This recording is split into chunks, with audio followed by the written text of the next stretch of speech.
Go. All right. Well, Kier, first of all, I do appreciate you giving me time today. And first question I got to ask you, where did your love for baseball come from? Honestly, I've been playing the game since I was 3 years old. If I grew up playing football, grew up running track, but there was just something about baseball that got me at an early age. I don't know if it was the connection that it allowed me to build with my dad growing up, or just the love of the game. But I've loved it since I first picked up a baseball and put a bat in my hand. You mentioned something interesting. Your father, I'll get into all the particulars in just a minute, but how did he help you with the game of baseball? Yeah, so my dad played college baseball, played baseball his entire life, just like I did, and it was just something we connected over. He always knew how to lift my chin up after a bad game and always knew how to pat me on the back after a good game. And so he instilled it in me from a young age. And then obviously going to Clemson, I mean, they've had success over the years. What was it like going there? I mean, you got drafted in high school, but you decided to go to Clemson. What was the reason, obviously, going to college versus maybe going into going to play pro ball? Yeah, so I was 17 years old when I got on campus. I was 17 when I graduated. I didn't turn 18 until a couple weeks into my first semester at college, and so I just didn't think I was ready, quite frankly. And I had a great relationship with Monty Lee at Clemson and a great relationship with the hitting coach.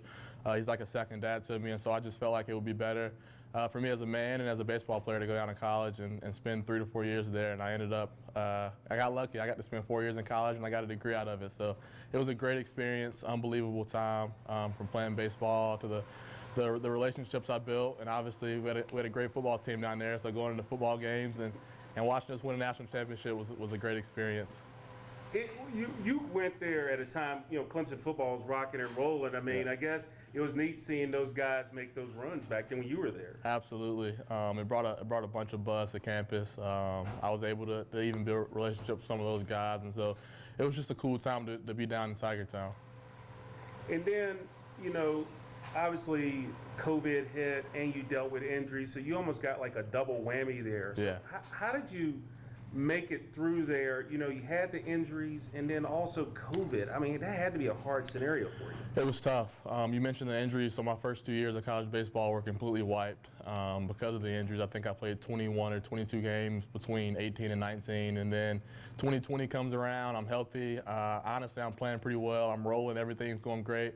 And then March 12th came and the world kind of came to a halt. So yeah, it was definitely tough. I was fortunate enough to have basically a second family down in Clemson, and obviously the guys, we bonded together and came together collectively.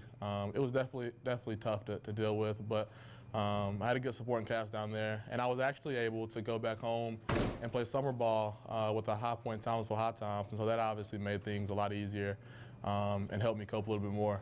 And I remember you guys came up to Martinsville and played a little bit too. So I remember that. So actually our paths did cross in that regard too. And then just talk about your injuries. What were those injuries you had? So I broke my hamate bone before I even got to campus in Clemson. I had hand surgery before classes even started. I was rehabbing from that. I tore my labrum in my right shoulder. After that, I think I had an oblique strain somewhere along the lines. I had a completely torn quad. I think I had groin surgery somewhere in there as well, hamstring strain. I had a hard time staying healthy down in Clemson. Yeah, I guess it's a good thing you didn't play football, right? Yeah, I guess so. I missed playing football.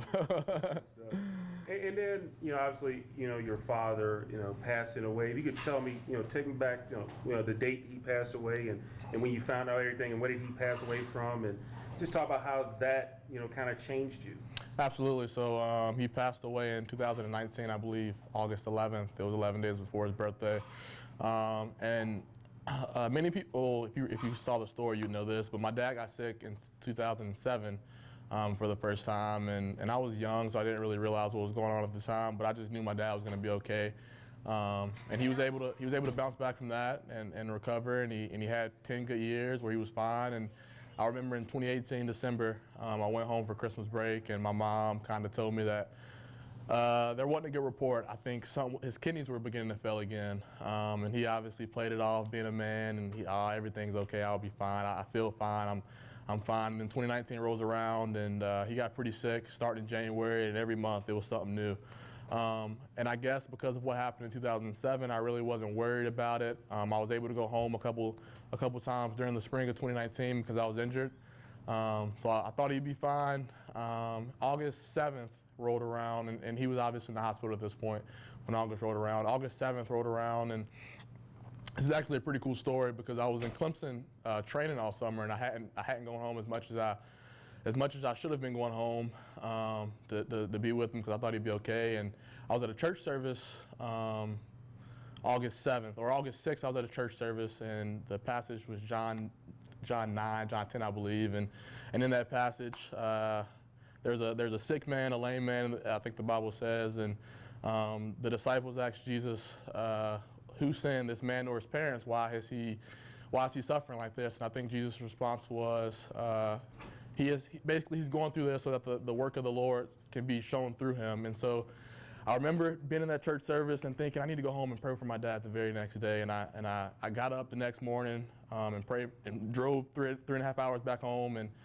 prayed for my dad in the hospital room. And little did I know that was the last time that I was going to be able to see my dad alive. And it's just crazy because if I had never gone to that church service the night before, then I think the last time I saw my dad before that was probably 3 or 4 months prior. And so, yeah, I was able to go home and see my dad on August 7th. I actually drove back down to Clemson that night after I spent the day with him. And because I had to work out, I had to stay in shape, and I couldn't take time off, so I thought.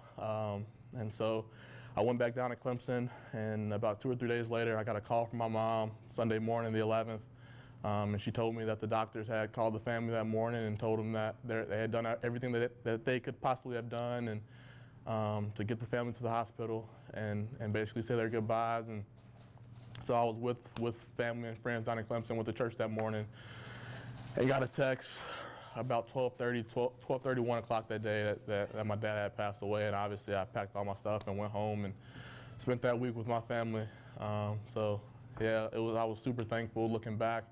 You know, I obviously thought I was going up there to pray for my dad, that he may be healed, and it ended up being the last time I saw him alive. So super grateful for that. And then obviously, you know, you still had to play baseball, and you're playing in his memory, his honor. I remember, you know, reading stuff on it. You dedicated your last college season to him, and obviously you had a strong season. But then the thing that, and it touched me, I saw the video that you did. It was a video tribute to your dad. And I'm almost getting emotional right now, so I apologize. How did that come about? What made you want to do it? I mean, how did all that come in? Because it was so eloquent and it was so heart-touching.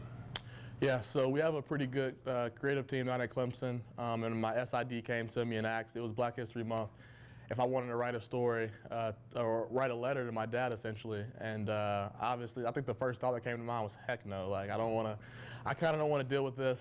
I kind of been playing and pushing those emotions down. And for some reason I said yes, I guess. And it was again one of those things. I think I had 2 weeks or so to write the letter, and I pushed it off until the night before I had to actually read the letter on camera. And I honestly don't remember writing the letter. I kind of just sat down with a piece of paper and a pen, and everything that I kind of had been holding in just came out. And so it was definitely therapeutic to me, and I'm grateful again that was something I was able to do. And it just flowed. I mean, do you still have that letter? I keep it in my car. So yeah, I hadn't read it in a while, but it's in my glove compartment, and I basically take it everywhere I go with me. I mean, I know it touched me because, like I said, you know, Samantha said, "Hey, read when you watch this," and I welled up because I was thinking about even my dad and thinking about all the male figures in my life. What's the response that you got, and what response you still get from that video? A lot of people just tell me how it's helped them, that it was inspirational, that it was heartfelt, and they were glad that they came across it. That's pretty much been the response. That was the response I got originally, and even to this day, that I still receive that response from some people. And you obviously feel he's looking down on you. He's like one of the angels above looking down on you, and look at what you're doing now. I mean, you got an opportunity, you know, to get with the Red Sox organization, and just talk about, you know, just having this opportunity, because it is special to have that opportunity. Not too many guys get the opportunity you get. Absolutely. That was kind of the first thing that came to my mind when everything unfolded after the draft, and I was able to sign with the Red Sox. And it was pretty cool too. I remember going down to the JetBlue, and I signed my contract, and I was in the FCL last year and basically played most of my games at JetBlue. That was actually a place where me and my dad had drove down before, and it was a place that he was able to watch me play baseball when I was 14, 15 years old. And so I remember going out there the first night and just thinking, like, I pointed up in the stands. That's where me and my dad sat. That's where he sat when he was down here. So it was pretty cool for everything to kind of come full circle to get to play my first professional game in a place where my dad had seen me play as a kid before. And just this experience has been a blessing. It's been a dream come true. This is something that we've bonded over our entire lives, like I said, and I'll keep pushing, and I'll keep going out there and playing as hard as I can every night, and trying to honor him and dedicate everything I do to him. Yeah, that's something. And then finally for me, what is your legacy? Like, obviously you're in the minor leagues. I'm sure the goal is to get to the major leagues, but overall, what type of legacy, or what are you looking to add to that to get to where you want to be eventually? That is a good question, and it's honestly something I've thought a lot about lately. My dad, since I was a young kid, he always kind of instilled in me the importance of giving back and doing things in the community. And I remember being 12 and 13 years old. He's making me go to the Second Harvest Food Bank, and he's making me. I remember I was 15 or 16. He made me go and talk to a bunch of 9 and 10-year-olds. I'm like, Dad, I'm still a kid. My senior year in high school, he made me go back to my elementary school and talk to kids at that school. And so obviously the goal is to make it to the big leagues, but more importantly, I want to give back to the community. And I don't know what that looks like yet, but hopefully I'm able to use this game and go back to Winston-Salem, go back to Clemson, or maybe even come here to Salem and use this game and just be able to pour into the youth and pour into the community and just give back any way that I can.